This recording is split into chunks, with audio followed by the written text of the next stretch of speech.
Matthew 10:34. Do not think that I came to bring peace on earth. I did not come to bring peace but a sword, Jesus says. This is a little bit of a controversial verse, and some people misunderstand this. I've heard some people use this as an argument against Jesus. But again, this is again a misunderstanding. Jesus, of course, in this context, is talking about discipleship and what it means to be a Christian, and how that will actually, how that will turn you into an enemy of your fellow man who is not a Christian. The sword is not actually an expression of violence.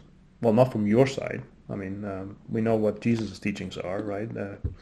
You shall not murder, and whoever murders will be in danger of judgment, or, he who lives by the sword will die by the sword. So that's obviously not what Jesus is talking about. He's talking about that there's going to be a conflict, a violence between you and probably the people who are lost in sin or lost in ego. Because those that are choosing the life of Christ are living a righteous life, which is in conflict. It's always going to be with those that are not. So if we read the previous verses here, we'll see what more of the wisdom that comes through here. I'm going to start with Matthew 10:24. A disciple is not above his teacher, nor a slave above his master. Okay, so we know, we're being informed now, there's a hierarchy. The hierarchy, of course, is a hierarchy of the mind, or of beingness, right? So we're not talking about a hierarchy of, like, he's a general and I'm a soldier or something like that. It's not a physical. It's an ascension we're talking about, right? So we're talking about a vibration, or whatever you want to call that, a frequency. It is enough for the disciple that he become like his teacher, and the slave like his master. So that's the goal, right? If they have called the head of the house Beelzebub, how much more the members of his household? Okay, he's saying that, of course, if the head of the household is corrupted, is the degenerate, then of course the household is going to be corrupted. So obviously there's a responsibility here.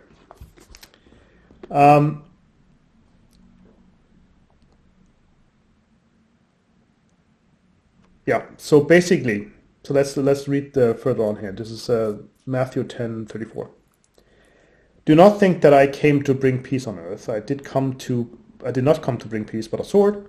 For I have come to set man against his father, and a daughter against her mother, and a daughter-in-law against her mother-in-law, and a man's enemies will be the members of the household. Wow.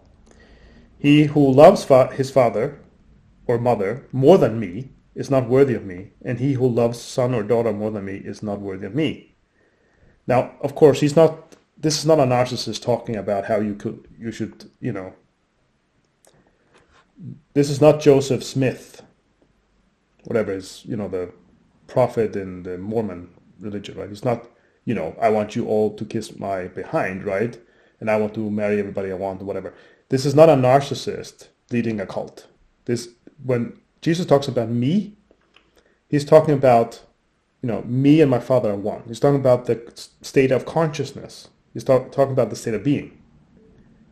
So you have to love his state of being. Actually, you have to become him, like him.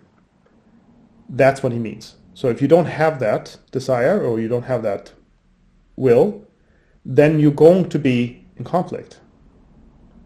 Right? So you can say that I'm going to, buy back, and I'm going to just, kind of follow my desires or whatever. I'm going to follow my weak nature, because humans are weak. And if I do that, that's not going to lead me to a very constructive path. So that's what he means. So he's not talking about you should, love him like a Joseph Smith cult figure, but you should love what he represents, the being that's within him, right? That's what he's talking about here. And he who does not take his cross and follow after me is not worthy of me. The cross, again, is a representation of the suffering of the ego. Man in his ego is in suffering. Once you take ownership of your suffering, you no longer suffer, because it's only the ego that suffers. not you as the entity behind. Okay? And he who has found his life will lose it. And he who has lost his life for my sake will find it. This is, again, the idea that if you build your life around your ego, you're going to fail. You're going to struggle. And if you build your life around the concept of coming as the kingdom, Christ's holy state, right? You're pursuing him, becoming Christ-like, becoming righteous. That state is where you have your success. So that's what this verse actually means. It's very controversial for some people because they kind of, hang on, there's a sword here, and are you going to kill your mother? No. There's going to be a conflict if the mother remains in her ego and you are, switching over to become a righteous man. Then you can't have a relationship. What's the relationship going to be built on? Where's the relationship? There's no relationship here because it's unholy. The ego is unholy. The righteous is holy, right? If you want to use Paul's expression, he calls us the saints. Christians are the saints, and of course the rest are not. Now, I'm talking about the true saint. And I'm not talking about the person who just calls themselves a Christian, but a person who is who has ascended, who knows the kingdom, right? They're operating from peace. If I'm a Christian, I'm saying, look, we need to go to war and we need to kill other people for my faith or whatever. That's obviously not a person who's operating from the kingdom, right? So it's blatantly obvious who is operating from the kingdom and who is not. And that's where the conflict is. I hope this explains these verses. Anyways, I encourage you to read it yourself. And if you meditate on it, I'm sure you get to the same conclusion as me. And if you like the video, please press the like button below.